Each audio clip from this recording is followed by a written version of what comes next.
This Week in East Brunswick. This week, the Township Council agreed to a new 3-year contract with the Municipal Employees Union, and the Mayor and Council donated $2,500 to the Veterans Monument Fund. Peggy Ballister-Howells shows how to brighten your garden with some woody flowering ornamentals. And we'll give you a preview of upcoming episodes of Exercise the Right Choice and Aging Aspects. All of this and more is coming up next, but first here's a look at programming next week on Channel 8. Monday morning, Exercise with Resistance with Lenore Kulik. That's on Look Great, Feel Great at 10 o'clock. Stories from the Library for Preschoolers follows at 10:30. This month, the Just Kidding crew goes on location to George Street Playhouse to interview the lead from The Diary of Anne Frank.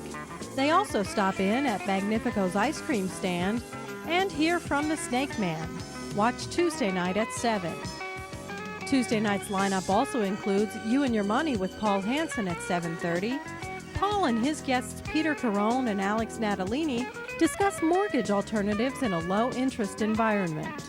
At 8 o'clock, Judith Lepline looks at some choices for township tots and youngsters on Exercise the Right Choice. She checks out Discovery Zone at Midstate Mall and Quality Time Playhouse at Lomans Plaza. At 8:30, Peggy Ballister-Howells talks with local farmers about how they market their produce on farm markets, families, and friends. The new kindergarten curriculum is the focus of Wednesday night's Spotlight on Education beginning at 7:30. Teen TV goes behind the scenes of the home news at 8 o'clock and takes a look back at the season's best segments. A new edition of This Week in East Brunswick returns Thursday night at 7 o'clock, and at 7:30, watch for the commencement ceremony of East Brunswick High School's class of 1994. The second showing of This Week in East Brunswick will be at 8:45 because of the length of the graduation ceremony. For information about local nonprofit events this summer, watch the Channel 8 Community Bulletin Board. At Monday night's Township Council action meeting, the Council passed a resolution providing funds for the East Brunswick Veterans Monument. Mayor Ira Oskowski and Council President Tom Clark presented the check for $2,500 to members of the newly formed Veterans Monument Committee. It's my pleasure, on behalf of the Mayor's Scholarship Fund, to turn over $2,500 to East Brunswick Veterans Monument Committee Incorporated, and that money will go towards the building and preparing the site of a Veterans Monument to be located next to our municipal building. So continue to keep up the good job. The veterans have been very, very active for over a year already in planning for a Veterans Monument. And this $2,500, I think, is a good kickoff to get this program moving and to assure us of a Memorial Day 1995 program. So thank you very much, Council President. Again, thank you for agreeing to serve as President, and all the veterans for participating as well. I'd like to thank you for the contribution you're making to us. I realize it's coming out of a fund that you've been setting money aside, doing weddings and so on, and it's been a lot of work on your part, and I'm sure it's going to go to a good use here, and very much appreciated individuals. So thank you, Mr. Mayor. Thank you very much. I also understand that there's been many other parts of this monument which have already been sold. We've already started to kick off the campaign to raise the necessary funds to build this monument, and shortly the residents of East Brunswick, the businesses of East Brunswick, and the organizations and everybody that's involved in the town will be getting in the mail more information as to how they can participate in making this happen for Memorial Day 1995. As some of the other things that can be purchased, and one of them has been purchased already, is a marker that will, like a little square that can be purchased in the name of somebody that might have served in the services, that might be a relative of yours, a neighbor of yours, a friend of yours, that you would like to memorialize.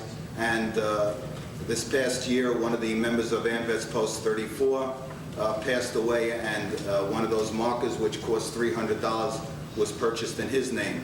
And many of these things will be listed in the brochure, which will go out, I believe, next week.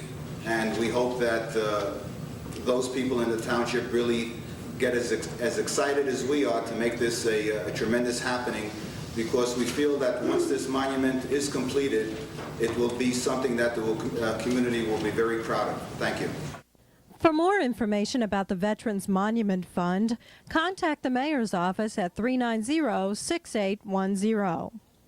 Also at Monday's meeting, the Council unanimously passed a resolution in support of Megan's Law, a proposed law that would require convicted sex offenders to register with municipal police departments. Whereas the recent tragic loss of 7-year-old Megan Kanker has brought to light the danger of allowing convicted sex offenders to return to society without giving written notice of the name and address of local police departments. And whereas the right of innocent children must be paramount to those of criminals, even after they have served their full sentence or have been paroled. And whereas if a law requiring registration of convicted sex offenders with municipal police departments had been in place, it is likely that Megan Kanker would not have died such a terrible death. Whereas the Mayor and East Brunswick Council urge the residents of East Brunswick and all citizens of New Jersey to send a letter to the elected officials encouraging them to support Megan's law and the right of every citizen to know our neighbors.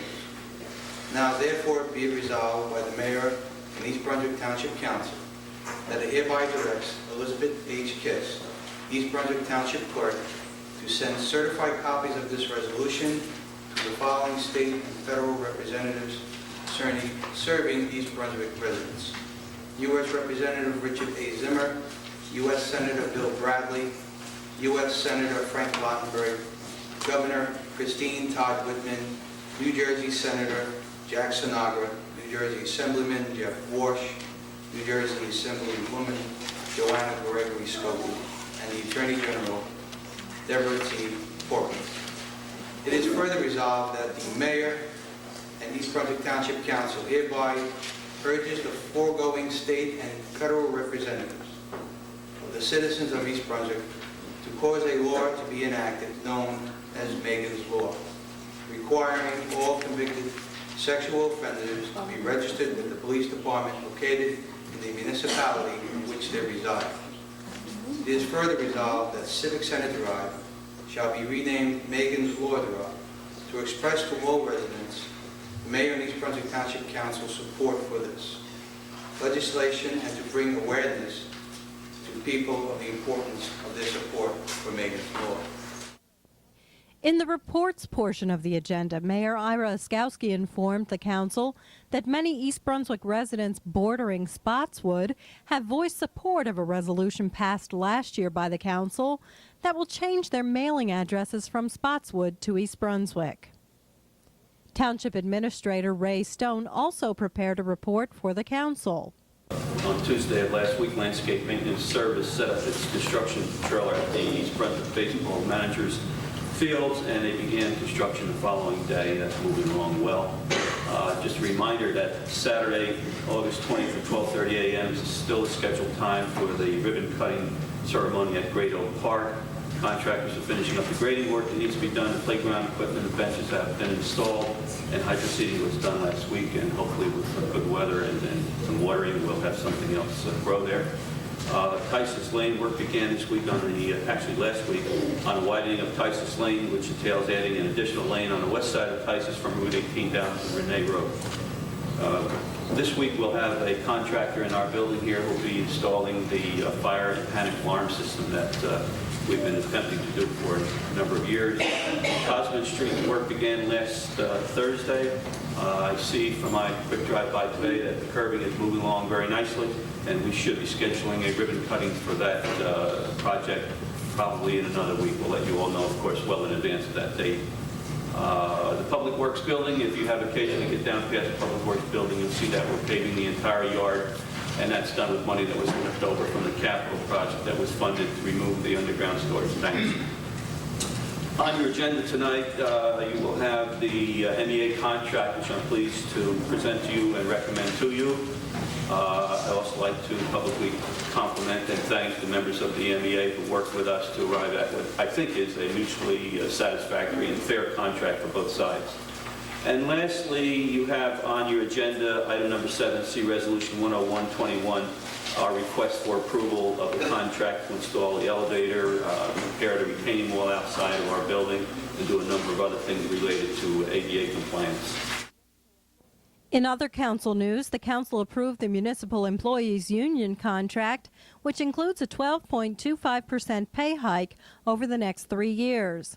According to the contract, MEA members will receive a 3.75% pay increase this year and a 4.25% increase for each 1995 and 1996. Councilman Joe Hudak voted against the increases and argued that longevity increases should be stopped. At the rate we're going, and I professed this years ago, in 5 years, a patrolman's going to make $100,000.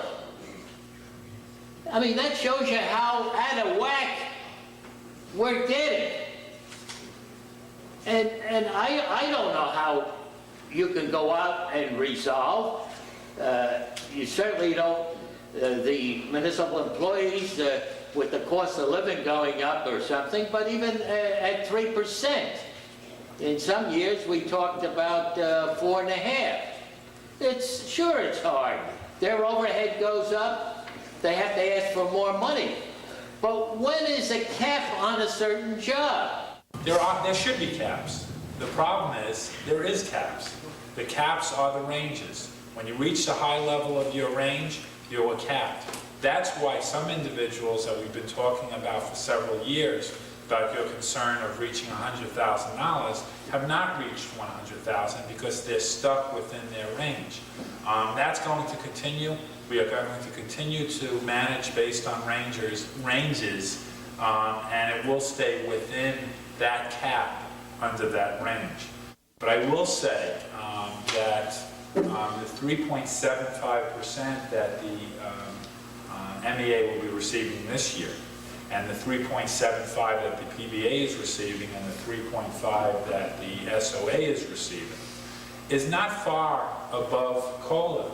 COLA, I believe, was in the neighborhood of about 3%, slightly over 3% for this entire region. And we are committed from an administration standpoint, and I know the council as well, as coming as close to 3% as possible.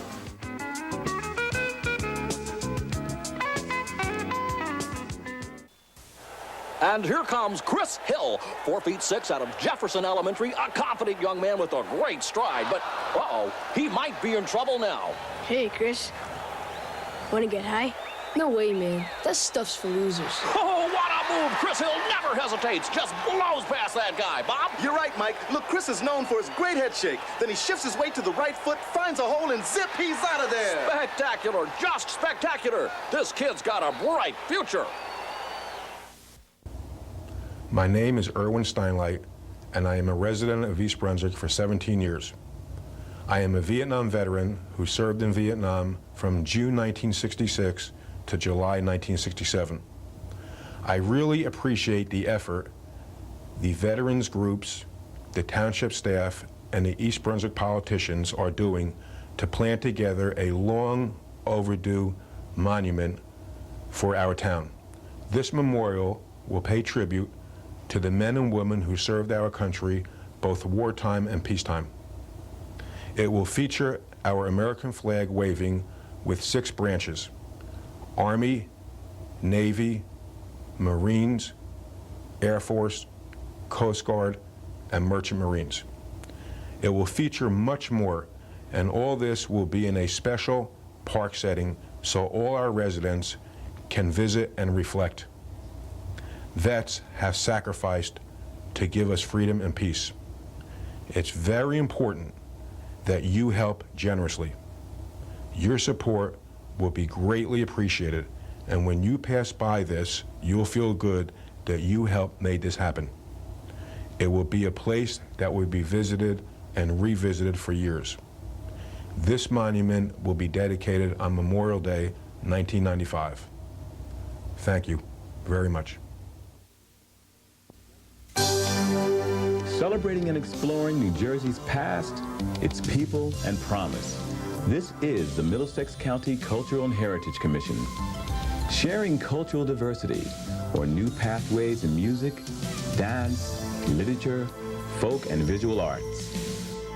More than 250 years rediscovering who we are through award-winning exhibits and workshops.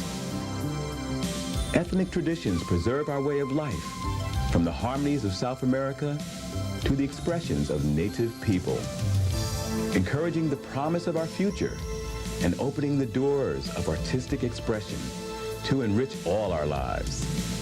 Television and publications, information on our projects, or 153 commission-funded programs. As Middlesex County grows and changes, we're a vital resource for an exciting future.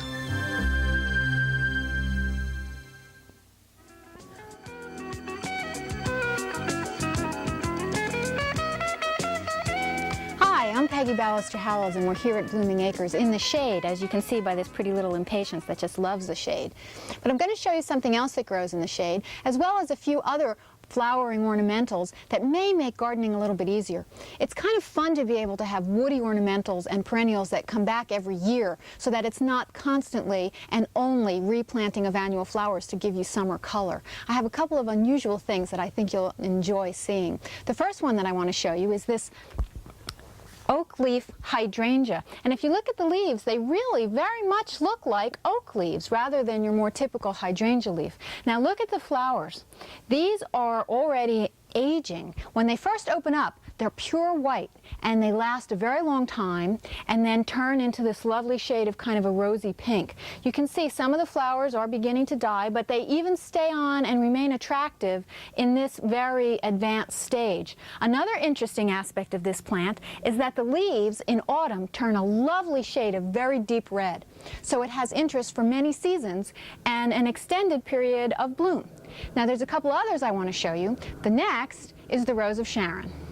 People either love Rose of Sharon or hate them, and the disadvantages are that they do tend to send up lots of tiny seedlings, as you can see scattered about on the ground. And if you don't get after them, they do get kind of wild. And in a confined space, they can get large, and the combination of the seedlings can be a problem. But they bloom so dependably and are so spectacular in the middle of the summer. For me, it's really hard to argue with them. The nice, deep, reddish centers really make the flowers stand out, even though the flowers are just white. And then the pinkish lilac-colored flowers are so spectacular, I don't know how anybody can complain. They can be cut back hard. They bloom on new wood, so you can prune them and shape them any way you want in the spring. And they just put out all these flowers without almost no work at all. Hard to argue with that. There's one other thing I want to show you. It's a relative of this one, and even more spectacular. Now this spectacular flower is a close relative of the Rose of Sharon. They're both in the genus Hibiscus, and you can even see a similarity of the pink petals with the dark red center, very similar to the pink Rose of Sharon. This is a perennial, however, and it completely dies down to the ground each year, but dependably comes back. Each blossom only lasts a day, and this poor thing looked as beautiful as that one yesterday. But it comes back every year, blooms in the midsummer right up until frost, although the flowers do get a little bit smaller as the time progresses. White, pink, and a deep burgundy are all available. And just come back year after year. Seems like it's almost too easy to be true. Thanks for joining us here at Blooming Acres. We'll see you next time. Patty Sullivan, host of Aging Aspects, did a series of programs on the family caregivers of Alzheimer's patients. This September on the program, we'll see part 2 of the follow-up on these brave, strong caregivers. How's everybody doing? Maria, it's nice to see you back. Marge had a good point, though, in terms of denial.